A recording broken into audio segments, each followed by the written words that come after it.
Nah, jadi kenapa hidup kita ini tidak bergerak, teman-teman sekalian jamaah yang dirahmati Allah Subhanahu wa taala? Kadang kita merasa bahwa semua yang terjadi itu salah orang. Saya dibeginikan karena saya dibeginikan orang lain. Emang benar sih, bisa jadi begitu. Saya dibeginikan karena saya difitnah sama ini, diserang sama ini, dipojokkan sama ini, dibuka aibnya sama ini. Makanya saya jadi begini. Secara teknis iya, kacamata teknis. Tapi dalam kacamata spiritual, kacamata hakikat, semua terjadi atas izin Allah. Dan mengapa itu terjadi? Pasti Allah nggak zalim. Nah gitu tuh mikirnya. Kalau itu terjadi atas izin Allah, Allah nggak zalim. Berarti kenapa Allah izinkan itu terjadi? Oh ternyata kita juga pernah jelekin orang lain. Udah jadi sadar, ya Allah, ya Allah, ya Allah.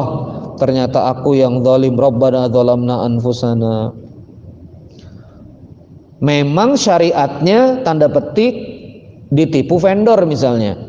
Memang tanda petik misalnya ditipu partner bisnis misalnya. Memang tanda petik misalnya ditipu pelanggan misalnya seperti itu.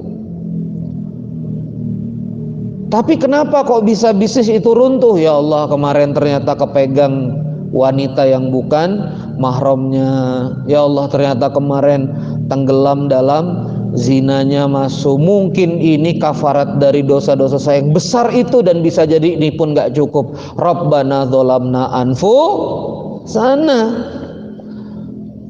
Kenapa orang-orang begini dihadirkan? Kenapa langkah begini diambil? Kenapa jadi dijatuhkan kehormatan? Rupanya saya pernah menjatuhkan kehormatan orang lain.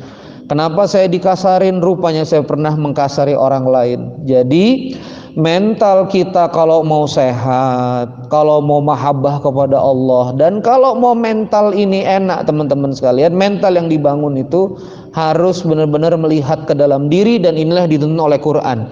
Walakinnan nasa anfusahum yadlimun.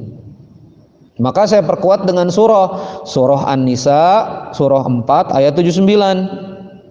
Ya, ini sering kita ulang-ulang di majelis kita ini. Surah 4, surah An-Nisa ayat 79. Bagaimana bunyinya? A'udzubillahi minasyaitonirrajim. Bismillahirrahmanirrahim. Ma asabaka min hasanatin faminallah. Kalau kamu ditimpa, kalau kamu kemudian mengalami yang baik-baik, itu hanya datang dari Allah. Wa ma asabaka min sayyi'atin, dan kalau datang yang buruk-buruk kepadamu, famin nafsika, itu adalah karena ulah dirimu sendiri. Famin nafsika, kata alim ulama, karena dosa-dosamu sendiri.